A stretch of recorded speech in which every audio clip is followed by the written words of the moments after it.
Welcome to the Sheff United Way. We may not be live. We may be a week or two later to arrive, but we will promise we will never skive. Welcome to podcast number 5.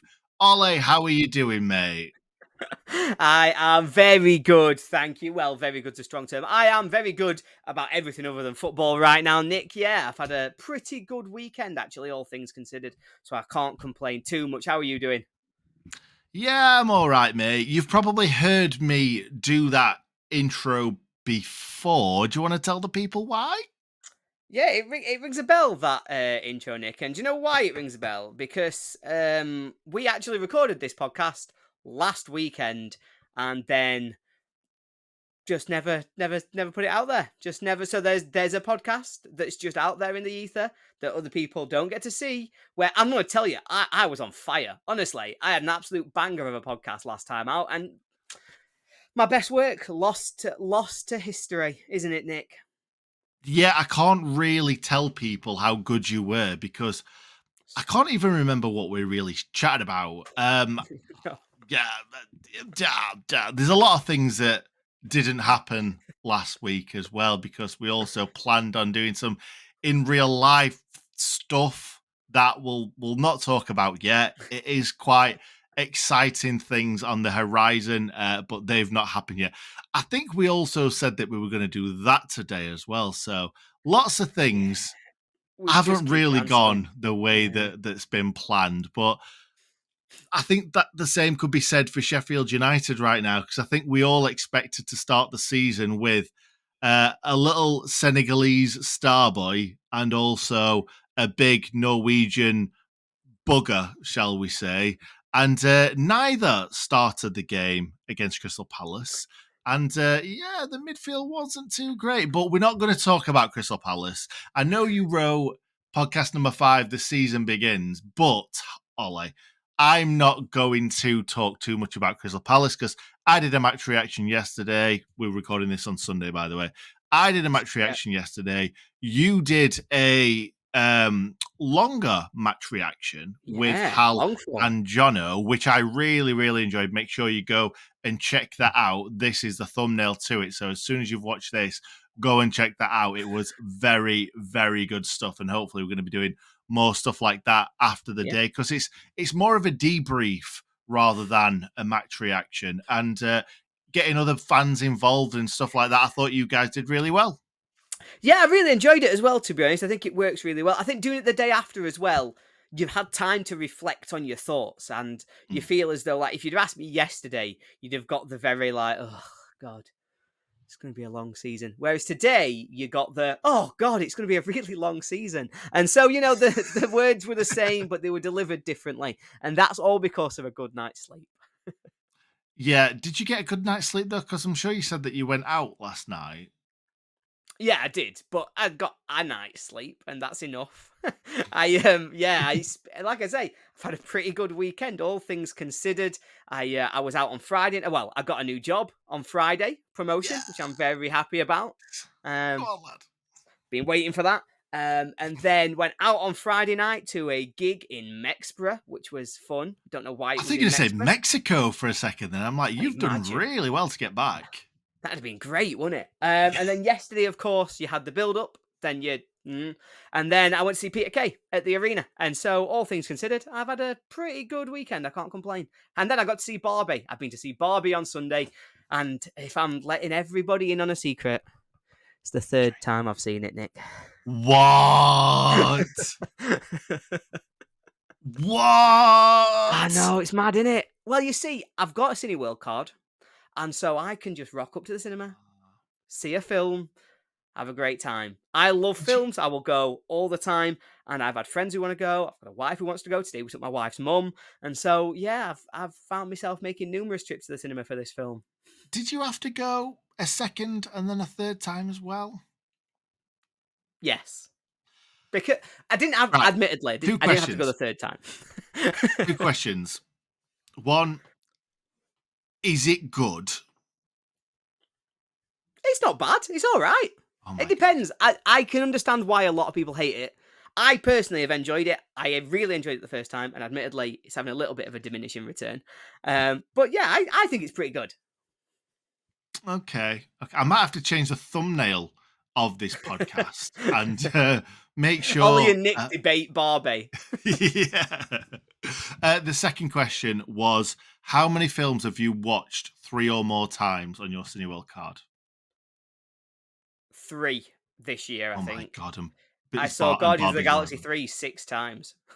I don't. Yeah, that's fine. That's really good.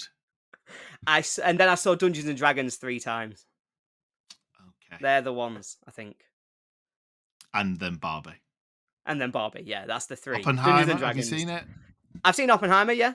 Really good, really How many long. I times? really enjoyed Oppenheimer, but you have to go in, you have to be mentally prepared for it to be really long. Like, it's a great film, but just go in the right frame of mind. Because if you go in tired, you're done. You've got no chance. How long are we talking? 3 hours. Oh, And oh it well. feels every minute of those 3 hours while you're there. Like, Well, it's excellent. It's fantastic filmmaking, but it feels every minute of the 3 hours. do you know what? I think back in the day, because I'm a big Hobbit and Lord of the Rings fan, so a 3 hour Nice. film doesn't Yeah, yeah. stifle me, but it probably does these days because I went to watch is it The Batman, the most recent Yeah, one? yeah. That's Love really Batman, yeah. love all Batmans, love all Batmen. Um, wasn't a massive fan of the last one. Robert Pattinson just I liked the film. He just doesn't But you feel didn't like like Robert. Batman to Nah. me. But what I will say is that felt really long. I don't know how long it was, but that felt really long, and it felt like it should have finished like half an hour earlier. But Yeah, maybe it's it's just like 3 hours long. my brain is in Netflix, and I've not watched too many films in the last sort of few years. But anyway, let's stop talking about films and stuff. Let's start talking about what we've come here for, and that's Sheffield United. And I was going to say, and that's Barbie, but I didn't. I thought better of it. We actually saw each other after the game, didn't we? I was We just pulling out did. of the car park with my sister and my mum and my nephew. Yeah. And you were just walking past, and we exchanged words. Can't remember what those words were. Probably rubbish, Eh, rubbish. we exchanged lots of rubbish words, but one of them has severely affected the rest of my weekend because you said, "You need to get rid of all that fluff, don't you?" And I immediately had a shave. Yeah, I forgot about that. I said to my missus this morning, Ollie's done the video today, shaved his beard, and she was like, "Oh, is he all right?" She didn't care. She Like, had no no offense, idea. she didn't. Yeah, I didn't go home and say Ollie's got a big beard.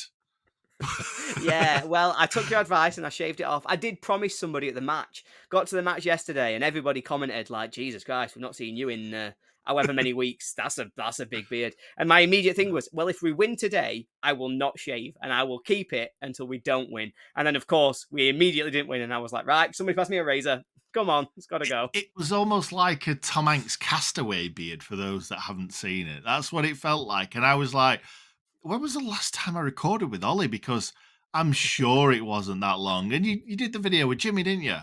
Yeah, it just I got don't. unruly. I don't know what happened. It seemed to go from being like I went to Taylor the last time I had it done. It was just before my job interview. I was like, "Come on, make it look clean, make it look neat," and legitimately, bang! It just exploded on me. I was like, "Oh my god, what has happened here?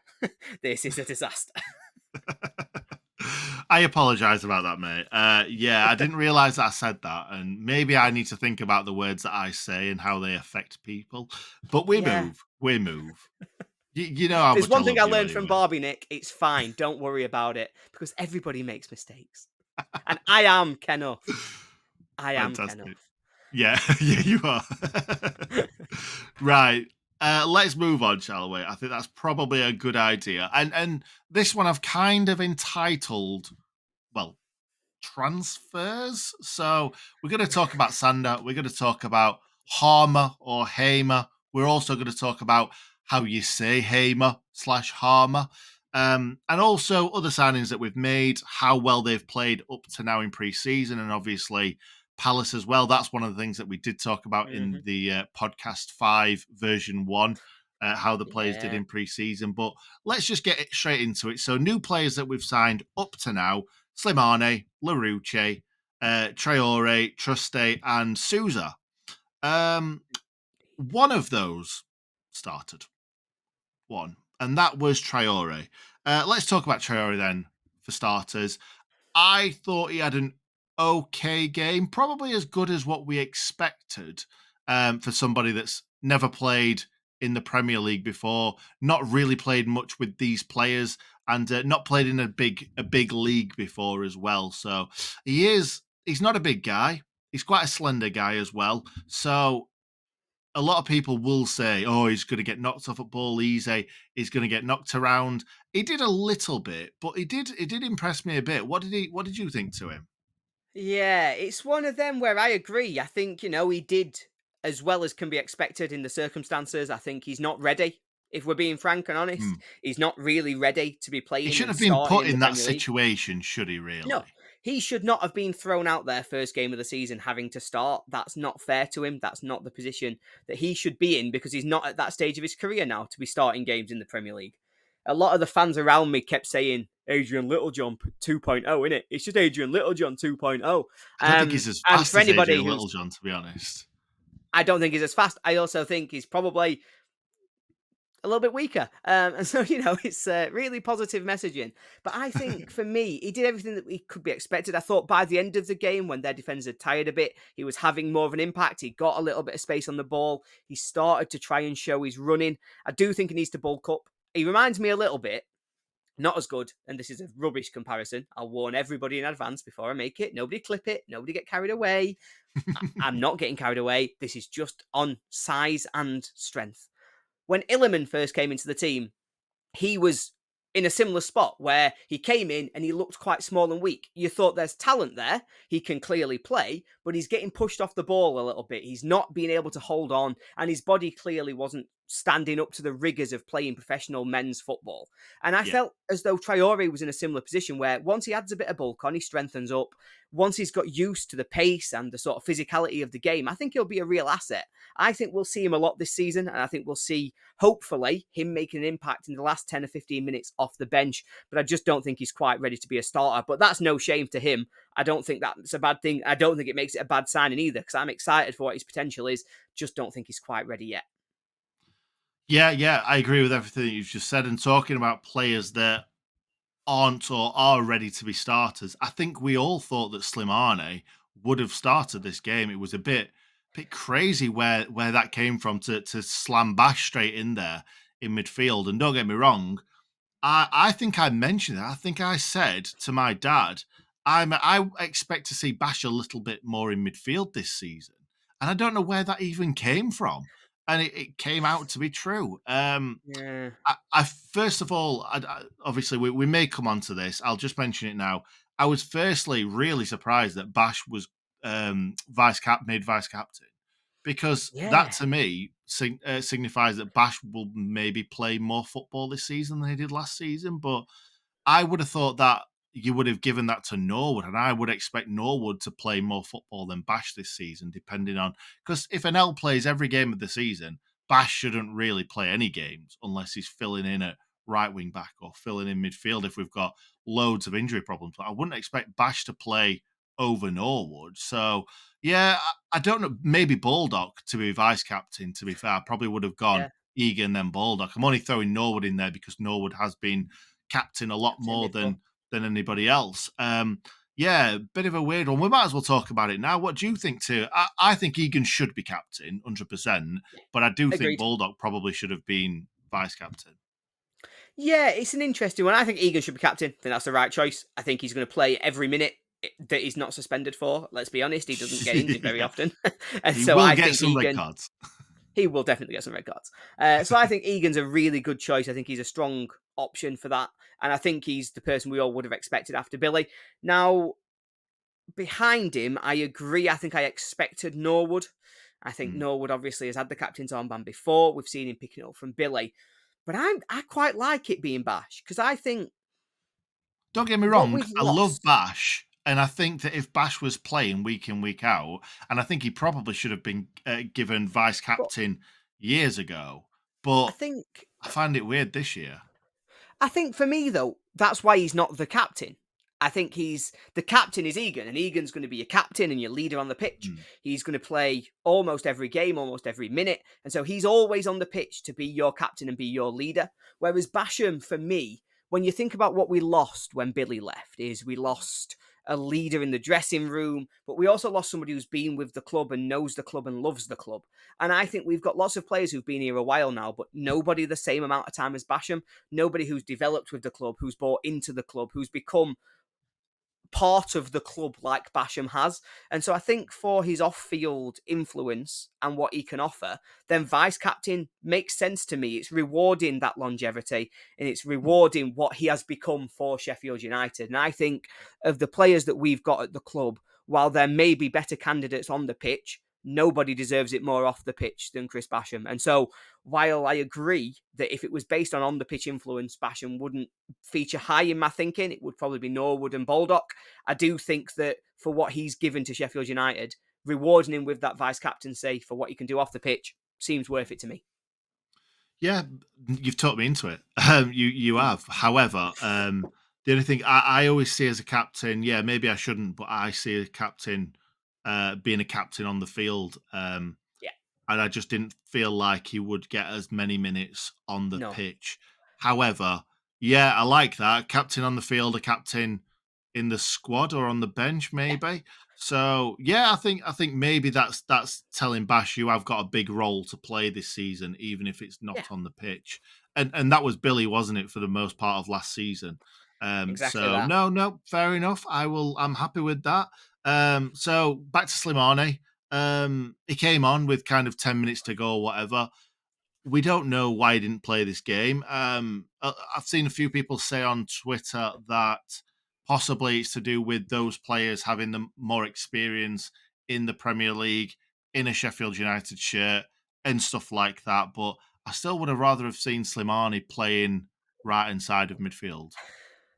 I mean, so we put Basham in because we wanted him to do a job on Eze, right? Clearly, we thought Yeah. that Basham can come in, he'll man mark Eze, and he'll keep him out of the game, and that'll be, our key way of stopping their main creator. There's a logic to it, fair enough, completely understand where it's come from, even if it didn't really necessarily work on the day. But, you know, if Slimani is behind Osborne and Basham in the pecking order to play central midfield, that to me is a huge. Like, it's not like he's just arrived. He's not played any preseason. He's played. How many games has he played for us now? Slimani, 3. I think he's played most of them, hasn't he? Was He he was played he in for most the of preseason. He signed Chesney? early. Yeah, he signed really early. I How think he everybody didn't should play have been Chesterfield signed. and played all the others. Yeah, yeah, And so, for me, I can't understand why he's then not starting the first game of the season. And if no, we're starting a midfield, like that midfield was Norwood, Basham, Osborne. Like, if Slimani can't get into that midfield, then what are we doing here? Like, what's the yeah, plan? What's the intent? And so I understand some of the concerns, and I do understand that we've put Basham in for a reason. It was part of a game plan. I understand that people might say, well, Slimani's not up to speed in the Premier League yet, but Slimani might have not been tested in the Premier League with absolutely no disrespect. Osborne and Basham have been tested in the Premier League and they're not good enough. So I don't understand the decision making of why Slimani wasn't there. I thought when he came on, he looked a bigger physical presence, which was quite welcome, I thought, in the game yesterday. I think he was booked ridiculously. I've got no idea what that was for. Thought he got the yeah. ball. We thought we were going to Eze play just on. He took just randomly got booked. Eze took it round him, and then he kind of got a bit of him, but it wasn't. It probably wasn't enough for him to go down. Never mind get No. booked. But there were a couple of ridiculous ones, like Asula taps the ball towards the hoardings and got booked for it, which is ridiculous. We're going to see Some of a the lot of players them this kicking year. balls away in the past that I've seen, maybe they're clamping down on certain things because obviously we know that They are, officials yeah. are clamping down on lots of different things, time wasting being one of them. Maybe they're clamping down on diving, maybe they're clamping down on kicking the ball away and stuff. Yeah, diving, I know what you mean. The referee gave I saw everything. no evidence of that yesterday. No, not at all, not at all. Let's move on. I'm a little bit worried about the players that we brought in, to be honest, because looking at the ones that we brought in, Traore was only in there because he had to play. We had nobody else. I actually thought that we were going to play Slimane and maybe I Basham, Osborne, etc. in a can't four. believe Slimani didn't play. I just cannot No, believe that Slimani didn't play. I still can't get my head around the decision 24 hours later. That's well, fine. I understand the point. The worry is that it's this theory, and you see it on Twitter, and obviously it was talked about in the stands, is is Hecky sending a message to the board that this Mm, team isn't good enough? Is he saying to this board, we've not got the right players, we aren't good enough, you have to spend money and bring players in? And if so, that's a very valid point to try and make. We need to make that point to the board because we need more players to come in. And that yesterday showed us that massively. But we can't be throwing away games that were winnable. Like that, like Crystal Palace at home into write off. It's not Man City away, and you go, tell you what, make your point to the board at Man City away. No, this was Crystal Palace at home. We need points this season. yeah. We're going to need every point. And so, if we've weakened our team to try and make a point, that in that ain't right for me, and that But we need we'll to never make sure that know. we get our best players on pitch. Yeah, we'll But we never will know, and never know.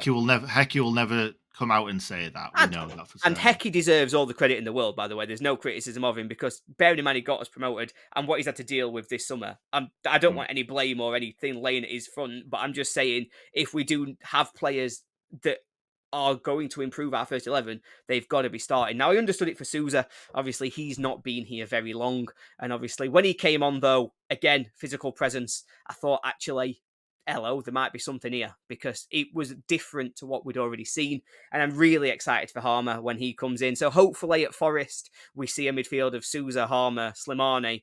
And that to me feels like a massive upgrade. If that's the team that plays on Friday, I'm sat here thinking, hello, we might have got a team here. But the Yeah, one that but played yesterday, none of them have played with each other before. But they've got to no, start playing with each other, obviously. they've So got to play let's with each just other at some point. throw them in there. Yeah, it was a worry because Traore was the only player that played from the signings that we've made. Trusty as well. I expected him to start left centre back. So LaRouche, I didn't expect him to start at all because I've seen him play professional football before. But I think looking at, because let's be honest, um, Sousa, Traore, Trusty, we've probably not seen them play too many games of football. I've seen Not LaRouche enough games of play. football. Yeah, I've seen LaRouche play a few games. I've seen Slimani play a few games, so I knew what to expect.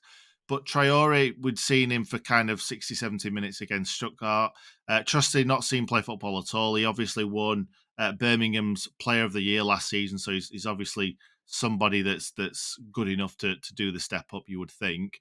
Sousa, we've heard a lot of good things about, and we've also um, we've seen the YouTube clips and compilations and stuff, and you Yeah, can't always read too much into it.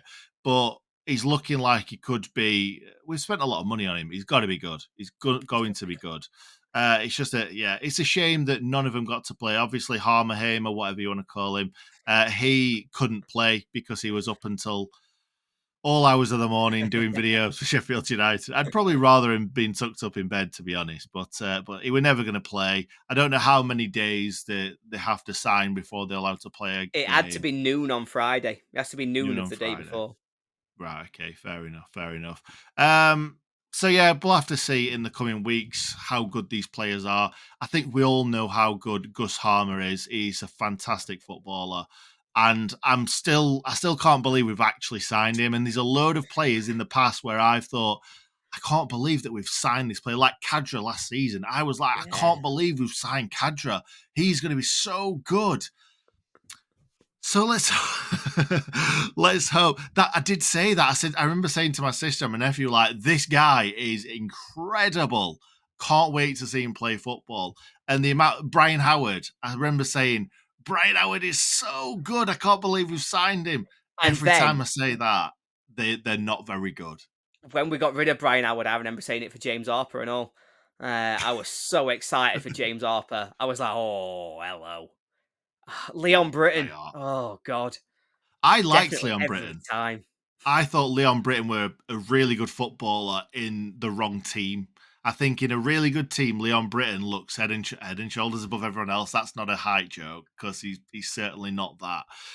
Yeah, but no, I really liked Leon Britton. I thought he'd have been better in any other team other than Sheffield United at that point. Anyway, let's move on to talking about transfer business. We all know, and we've all been through it over and over and over and over again about Iliman Ndiaye going to Marseille.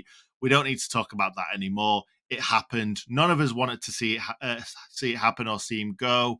I did say to somebody before the game, it feels weird that we're going into a game without him. Like he's just been an ever present pretty much all last season.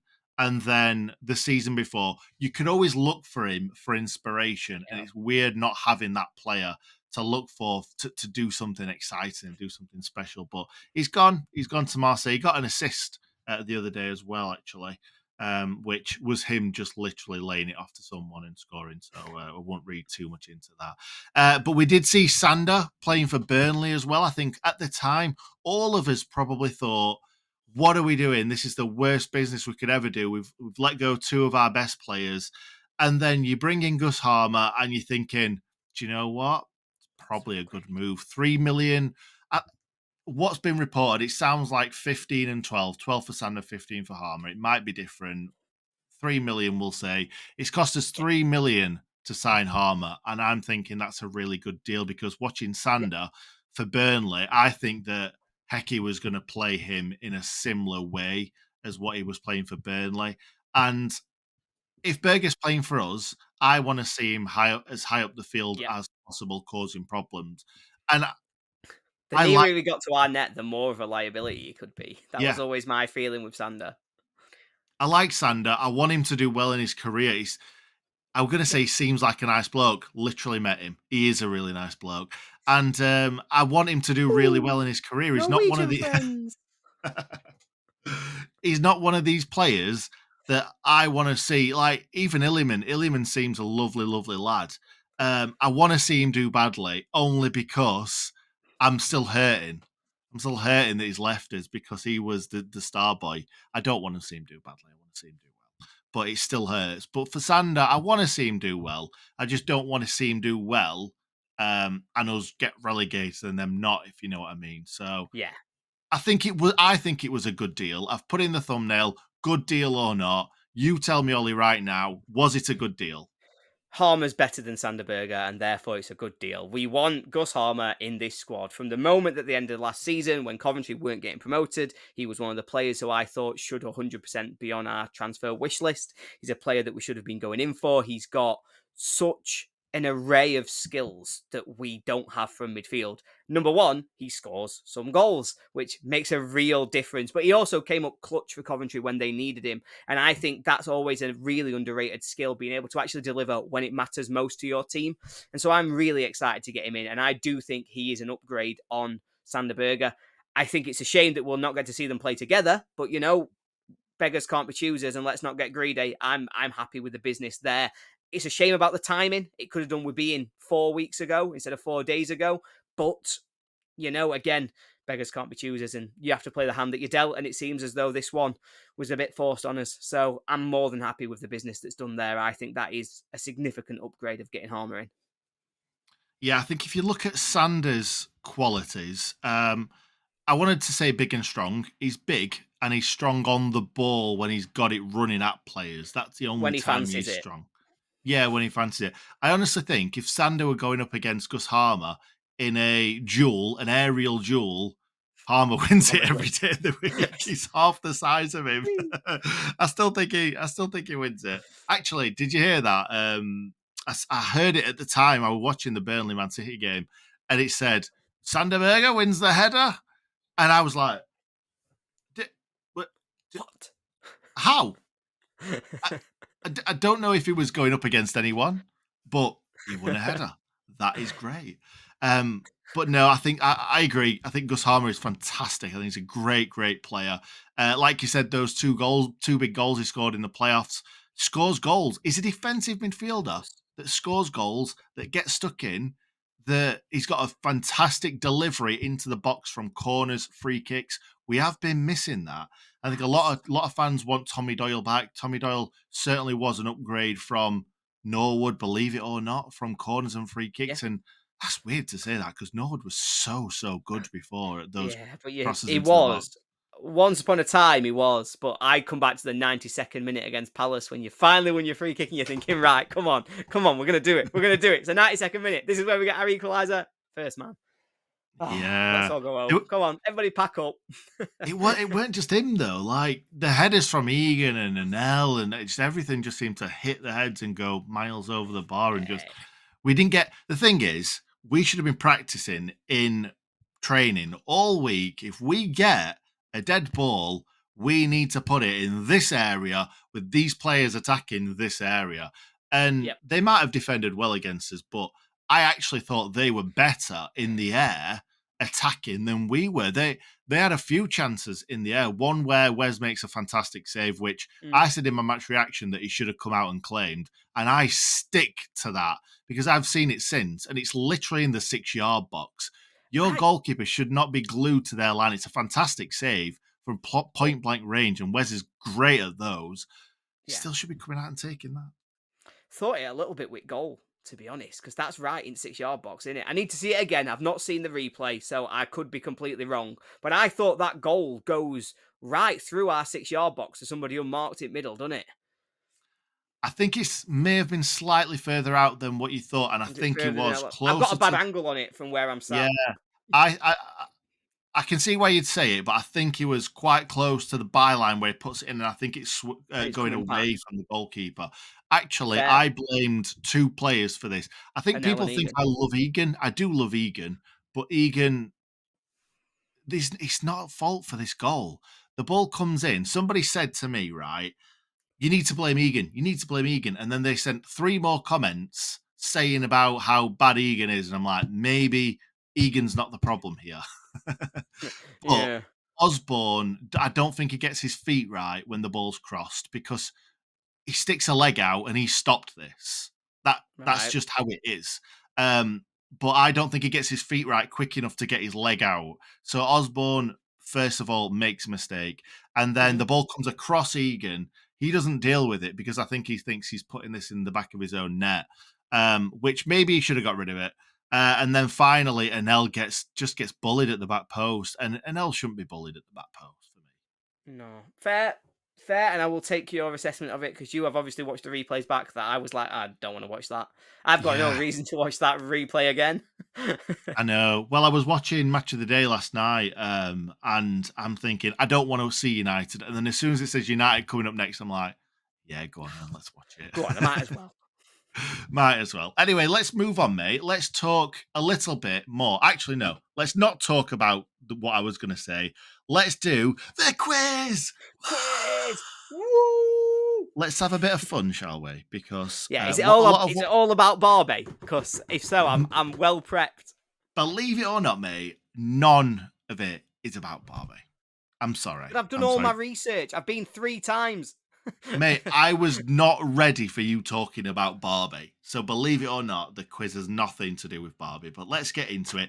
Believe it or What are not, we it's doing here? all about transfers. Ooh, So, first and foremost, let's start let's do it in chronological order. That's how you say it. In 1997, I know this was a long time ago. And what year were you born in again? 94.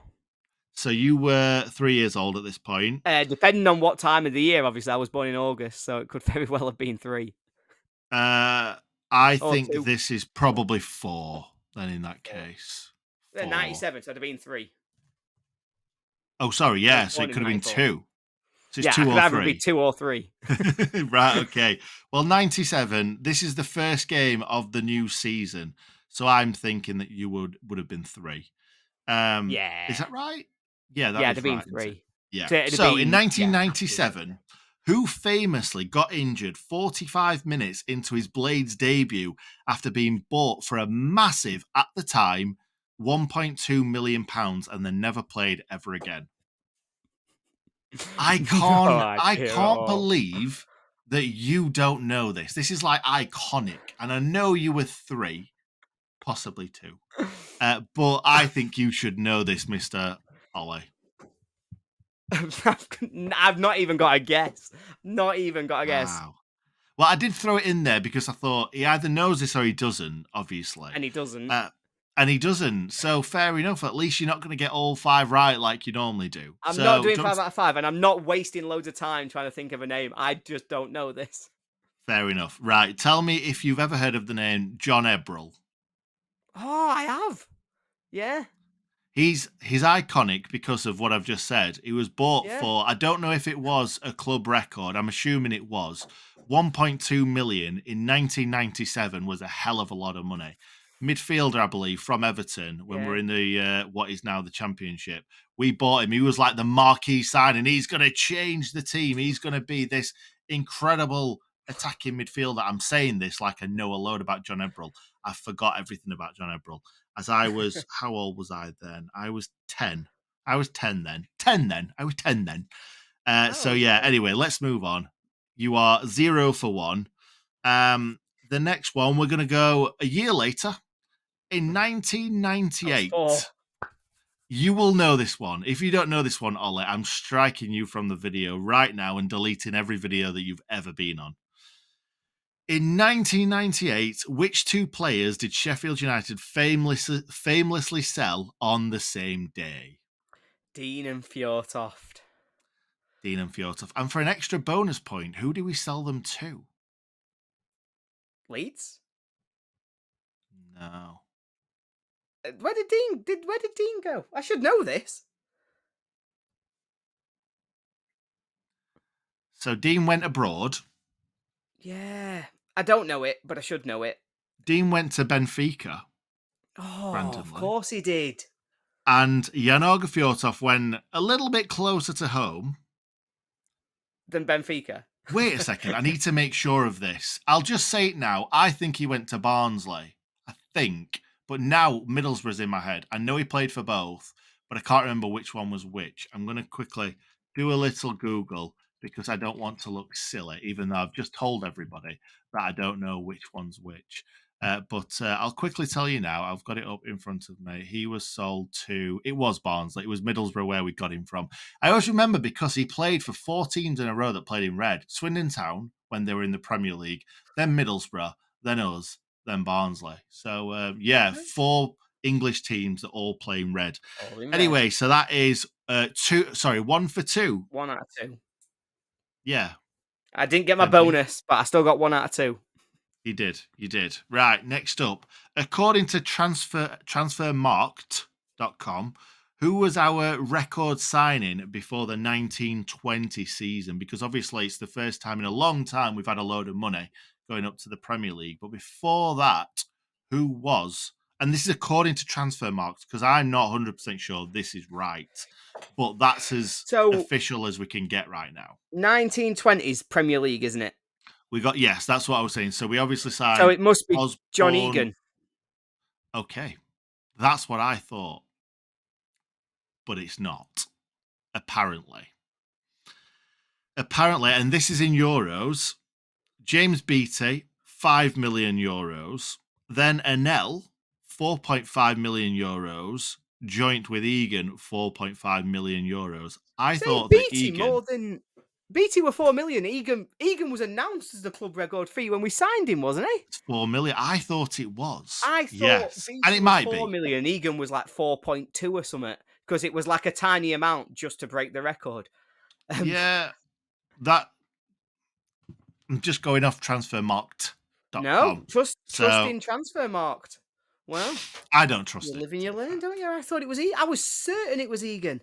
Yeah, so were I. That's why I made sure I Googled it before, because I didn't want to be an idiot. Bloody Transfermarkt. Maybe it's been adjusted for inflation. Maybe. Maybe they've boosted Beattie up for inflation. That must be it.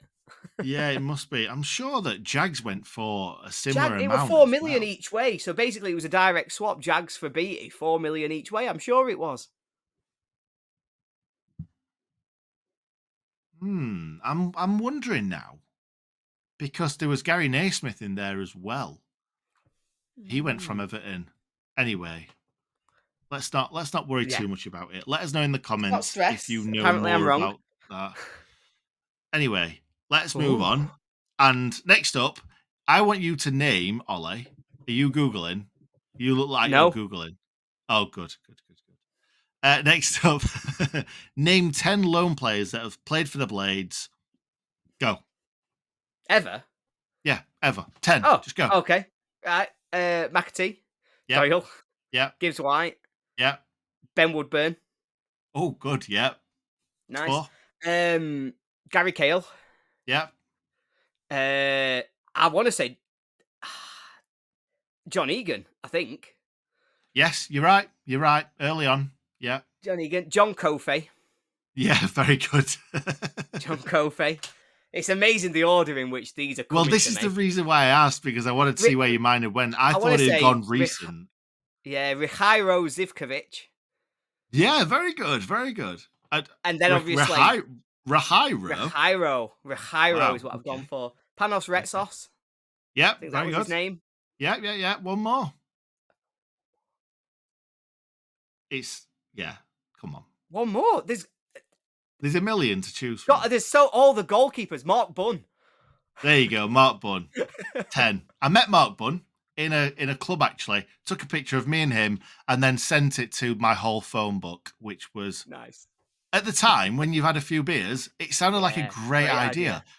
Uh, it was a terrible idea. I had a lot of messages from people that I didn't really want to speak to. Yeah, Anyway, sounds about let's right. move on. And the final question is, so I've gone on players that we've signed up to now. I've got rid of Slimane and I've got rid of what's the other one? Traore, because they come from countries where I don't think we've signed anyone from. So I'm going on Larouche, Souza, and we're going to say that Gus Harmer is Dutch, even though he was born in Brazil, but he Okay. obviously he's played for Dutchland. So I want to know one player that's played for Sheffield United who is French, one that has played for one that is from Brazil, sorry, and one that is from Holland. So you've got Right. another French, another Brazilian, and another Dutch player. So I think Jean Calvert was French with a name like Yes, that. yes. Oh, Marcelo. yes, Marcelo, very good. I think he might have been born in Portugal. I want to say Um, was Wilco Devot, the goalkeeper. He was Dutch, wasn't he? very good, mate. I am well impressed. I thought you'd have struggled on the Dutch one, but actually, I have no idea why I remember Wilco Devot. I think probably because of the Battle of Bramall Lane. That's probably the only reason I remember Wilco yeah, Devot. the first one that I thought, which is a random one, was Ricario that I would have gone for Zivkovic. He's actually Ah, yeah, Dutch. of And when course. you said it, I'm like, he's going to say him. He's going to say. No, he's not. He's gone for Wilco Devot. Nope, he's gone Wilco Devot.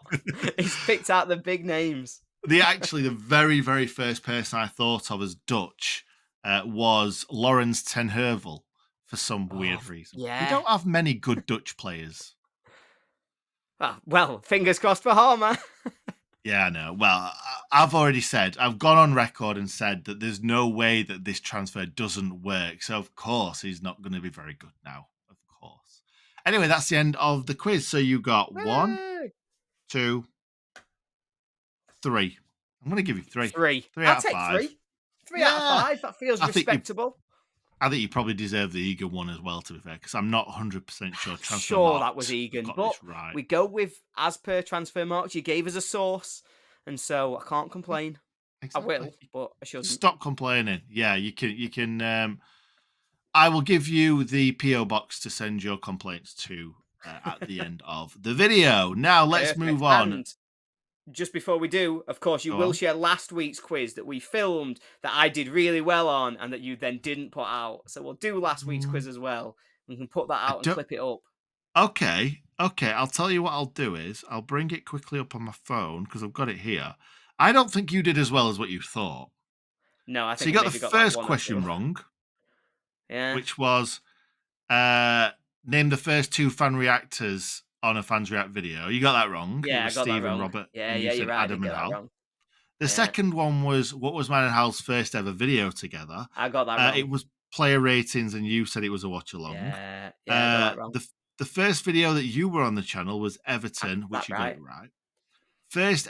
First former player podcast, Paul Devlin, you got that right. Got that right. The final one you got wrong as well, which was most viewed player interview, which was Yeah, I David did. McGoldrick, and you said an And I L. went an So L. you've just said that you just bugged yourself off, mate. You got 2 out of 5. Yeah, so Did, so what I'm did you saying do is if well? you put the two quizzes together, I got 5. And Yeah, so 5 that's out of all I'm 10. going to remember. 5 Yeah. on the quiz this week. Oh, brilliant, brilliant. I love it when a plan comes together. Now let's move on for a second. I think in last week's video we talked about injuries and we talked about how many players we had injured. I don't particularly really want to talk about that, but we'll quickly run through what we've got down here. We've got Reece Norrington Davis, who obviously Yeah. can't play at the moment because he's still injured from last season for a long time. Ollie Mack, who would have started 100% in that Yep. game on Saturday. I've got Ollie Norwood down here. He obviously got that big gash and he was back, but it But still he's looked back. prominent on his head, didn't it? Yeah, it don't look good. That I mean, I'm glad he's back, and it didn't seem to affect his game. But yeah, that don't it don't look good. No, it doesn't. John Fleck, suspected broken leg. The club still hasn't come out and said that he has got a broken leg. I Yeah, thought Hickey might have mentioned it in his presser, but he didn't. I think that's a bit rubbish yeah, that the I do. club are If he's done keeping it, that. we should. Yeah, Yeah, for him as well. Um, I've still got Brewster down here because even though he's half back, we don't know. He wasn't in the matchday squad. Jaden Bogle, and then we've got Jebo as well, who obviously played some games in pre-season, and yeah. then we've been told he's going to be out for a few months. I don't know. So there's a lot of players It's out. How many of those it's would not. have played in that game on Saturday against Palace? Well, Ollie Mack, and then because Ollie Mack was injured, Jebo would have played. Um, Do you think Jebo so would have got both in of us, over Asula? yeah, or I over don't. Traore. I think he would have Yeah, played. I I think. I I don't Um, think that Jebo's better than Asula, to be honest. no, I don't. No disrespect to either of them. I don't think either of them should be playing in Premier League if we're being honest with yourselves. But that's fine. Would Norrington Davis have played? Think he might have done. Probably, yeah, probably. Think he might have done. So that's at least two first teamers. Bogle and Baldock would have given us a bit of a different option. Might have meant that if we were trying to put a compact midfield three in, I think Bogle probably would have played to give us a bit more of an attack. He would Yeah. have been able to drive forward a little bit. It's harsh on Baldock. I think Baldock is the agreed first choice in that position. But in a game where you've got a midfield of Osborne, Basham, Norwood, you probably would have wanted an outlet down your right wing, especially with Baldock then pulling up with cramp or whatever it was at the end of the game. So there's Yeah. at least two, possibly three or four that could have actually played yesterday and that would have made us look a little bit better. Yeah, I think another thing is the bench as well, isn't it? Because I looked at the bench and thought, I don't know what we're going to change here. Obviously, Souza is a defensive player, so if you're bringing him on, he's not going to go up there and score a goal, you wouldn't have thought, but he might bolster that midfield. Slimani possibly can pop up with the goal. He clearly He can scored. shoot. Yeah, he scored a goal in pre-season. Um, Louis Marsh was on the bench. Hackford was on the bench, but I wasn't really like these players shouldn't be on the bench. No disrespect to them, like you've just said, they shouldn't be on the bench. The young No, lads that are learning their trade, they shouldn't be thrown into a Premier League no, team. it's not their fault. And No, there is absolutely no blame. And that's the thing that as fans we've always got to remember. There's no point in blaming the players or having a go at the players for just not being able to do something that's not within their skill set. These players are not ready. Will Asula, I like the guy. I really think he's going to make a player. I said this earlier, but he should be on loan in League One. Like Jefferson should be on loan in the Championship or League One. Louis Marsh should be on loan.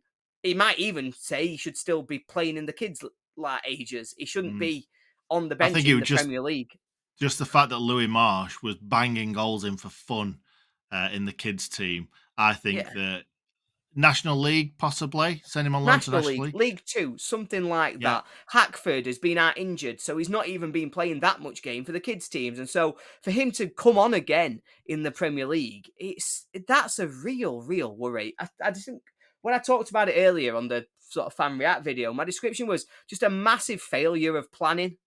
Like a failure of planning and a failure of timing. And so whoever is responsible for our sort of recruitment, like I understand the plan, I quite like the plan, but whoever's done the timing of some of these deals have really got to have a look at themselves because we've been left so short to start yeah. the season. We've got to do better than that.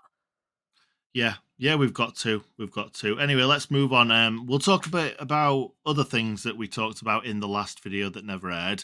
We did speak about the Prince video, We but the did. main reason why I didn't want to put that up today when this is going up, and the reason we had to re-record this podcast was because a lot of things had happened since then. We'd obviously sold Yeah. Sander.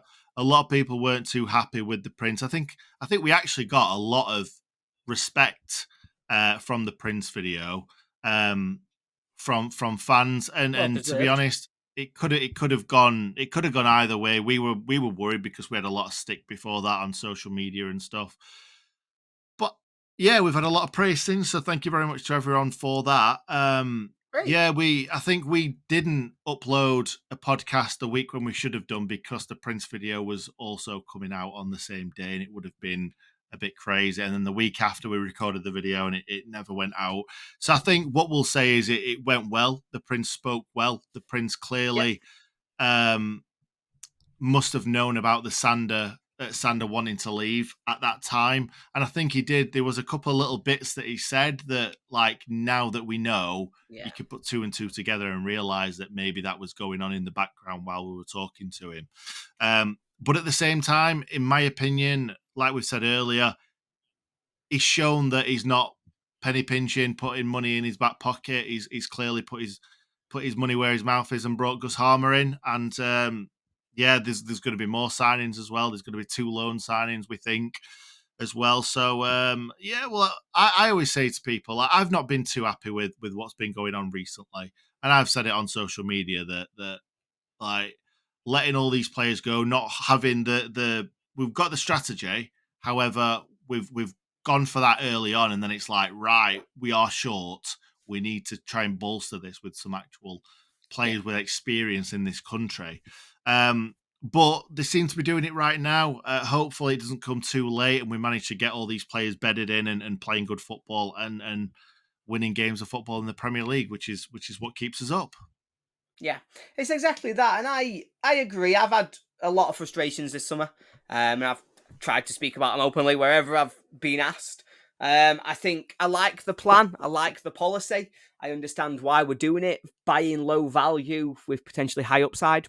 Great. Works really well. Works really well for other teams and is a really sustainable way of running the club and making sure that Sheffield United will have a successful future, particularly, obviously, making sure that financially we don't get ourselves in any trouble.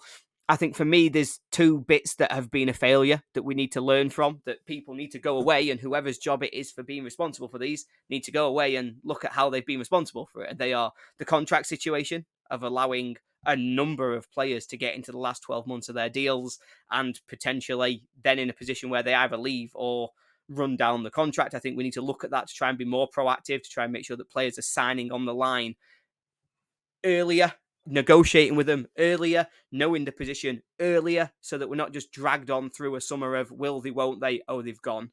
So that's one. And the other one is the timing of it. And so they probably are connected, but not letting Sander go until, what was it, 3 days before the season started? Come on. To I mean, arrival. come on. Like, even if that's instigated by Sander or whatever, I don't know the story, but whatever it is, as a club, you have got to do better than that. You can't be letting him go 3 days before the season, leaving us so short for game number 1. Like, just keep him another 3 days. Tell him, play against Palace, and then you can go on Monday. Like, we've got to do something to not do that. You can't be in that position. And so, No. for me, the big things to learn from are timing and contracts, and hopefully they'll pick that up and take that forward. Yeah, yeah, absolutely right, mate. Absolutely right. Yeah, so hopefully by the time we reach the next podcast, we have signed a few more players. It did make me laugh the fact that the last time we recorded a podcast, it was entitled Prince Meetup, Illiman is Staying, and Something Else. So that shows how long ago it was that we'd Brilliant, actually yeah. put in the title. Because obviously Illiman went back and forth, back and forth. I think that's been well documented. So at that point, he was back or forth. Can't remember. Back. I think Be back is back. He probably was the right back at word. that point. Yeah, Yeah. I think, give me come Friday, we'll have a proper team. We'll put together an actual, like, we'll actually have a midfield that can contribute effectively to a game. We'll play Souza, Slimane, and Harmer, and suddenly we will look a completely different team. We will then have a back 5 that I have a lot of confidence in, a midfield 3 that I have a lot of confidence in. We'll be looking to address the front 2. Give me a signing, give me Akpom or Archer. Delighted with that. preferably Archer for me. I think he's awesome. I'm really excited about the idea that we could even be in for him, never mind signing him. And so I would take that all day long. But yeah, so let's just look more like a team the next time we do this pod. Let's have a proper midfield, proper defence. Let's get a couple of strikers in, and then we'll go, yeah, you know what? There's a bit of optimism around me. I'm feeling a little bit better about it because we're not a million miles away if we get the signings into the squad and playing. They've got to be in the team though, and they've got to play on Friday for me. Too right, mate. It's Forest away as well, and we know that that's a grudge match. That is a huge grudge match. And I am fuming about the fact it's not on Sky. Like, Oh, apparently, I was talking to Hal about this earlier. Apparently, the reason that we're not playing on Saturday is because the 100 is playing in Nottingham on the Saturday. no. And so they've moved us to the Friday night. They've moved a Premier League. So I don't know. I'm fuming about it. Absolutely fuming about it. Money usually talks, and the Premier League is much more watched around the world than the 100 is. And yeah, that surprises me. I didn't realize that. I didn't, because the thing is, I wanted to go to the Forest game. I didn't get my act together quick enough to get tickets. But the last time I went to the last match when it was just carnage when we lost in the semi-final. Well, we won in the semi-final second leg. That's what people always forget. We won the game. We actually went to the City Ground and won the game. So hopefully we can do that again, and hopefully there isn't as much horrible carnage as last time. But anyway, I want to finish on 3 legendary notes that I'm a little bit confused about. Well, at least 2. First of all, Billy Sharp still doesn't have a club. But if he goes to LA Galaxy, this is insane. This will be amazing. I will be so absolutely buzzing for him because that would be an incredible move. Can you imagine Billy Sharp at LA Galaxy? Like, I love that. Absolutely love that for him. I would be delighted. The funny thing as well, as soon as I saw that, I'm like, need to go to LA to see Billy Sharp play. And I'm thinking, I've seen Billy play hundreds of times. Why do I need to why do I need to spend? Because it's different in LA. Hundreds and hundreds of pounds to go to LA just to see Billy Sharp play football. Like, seen it over and over again. But yeah, hopefully it happens. They're the signings that they should be making. The legendary players, not bloody the Messi biggest and players Busquets of all time.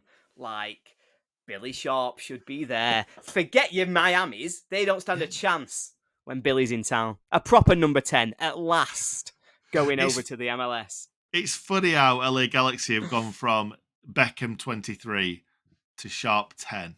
I just think it's fantastic. It shows how they've risen, doesn't it, really? Yeah, they've reached a level they never even imagined they could reach. The MLS is finally establishing itself as a proper, serious football league. Right, moving on from that one. Chris Wilder still doesn't have a club. What's going on with that one?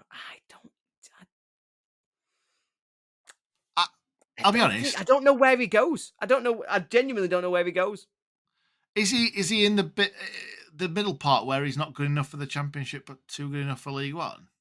Well, I mean, a lot of it, obviously, there was a lot of rumours over the summer he was going to go to Reading, which, given the situation that Reading are in, I don't think you'd really want to end up there if you could avoid it. I mean, it's a really difficult place for him because he needs it. He's not, his ego, and I mean this with no disrespect because it's 100% an earned ego, and if I was him, I would have exactly the same thing. You know he's got a massive ego. Oh, come on. I'm joking, he's a lovely man, if anybody. Ollie never said that. I must... Yeah. Ollie never said that. I must confirm. But no, and so I don't think he'll see himself as really wanting to drop back down to that level unless it's for a serious competitor with a really high upside. I think maybe a Portsmouth, somebody like that, a fallen giant that he can rebuild. I think that would suit his style. I think if he comes to the Championship, it's likely going to be similar to the job he got at Watford, where you're asked to come in and like salvage a season. Can you come in and rescue the end of this season for us? And if you can't do that, then that's another hit to the reputation. I mean, I'd really like to see him find a home somewhere that he can really settle as well, because obviously it just didn't work for him at Borough, didn't work for him at Watford. So let's hope we see him get somewhere. But right now, I just can't see a natural fit for him anymore. And I think it's a long time in football terms since his success with United, and there's been a lot of failure in the time that's come since, Well, and that actually, speaks volumes to a lot. I I know that Carrick's done better, but I was kind of likening Carrick and Wilder to each other the other day because Wilder had a fantastic first season at Borough, And nearly then, got them into the playoffs, and then the second season, boom. Carrick, they're bottom of the league as we're recording this right now, and I know there's only been yeah, 2 games, there's been 2 defeats, but they've not got Archer, they've not got Akpom right now because he's injured. Um, they're looking they're like they struggling. can't score goals. Yeah, they're really struggling. And so, hopefully that context doesn't, that's the kind of thing that can hopefully maybe inflate Wilder's position in terms of him saying, look, everybody's the same at Borough. But it's a difficult one for me. I'd like to see him get somewhere, but I just can't see where at the minute. No, no, and a full pre-season has gone, and nobody's brought him in, and I Yeah. can't imagine nobody will have offered him a job. I think teams will have offered him jobs, but he will have turned them down because he must be accustomed to a certain wage, if you like, because Yeah. managers and players are all the same as us. Like, if we're not going to take money that's well below what we expect, and we think we deserve in our jobs. So why would a manager or a player? So Chris might have been offered jobs in League Two, in League One, and just thought, I'm better than this, and he probably is. But we'll have to Yeah. see. We'll have to wait and see if anything else comes up. But I thought he would have got a job by now. I did. And I did as well.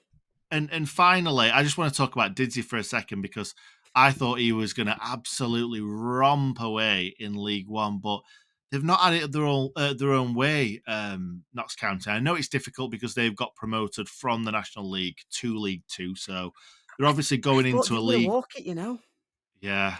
Well, I Didsy, genuinely but Wrexham have lost 2 out of 2, haven't they?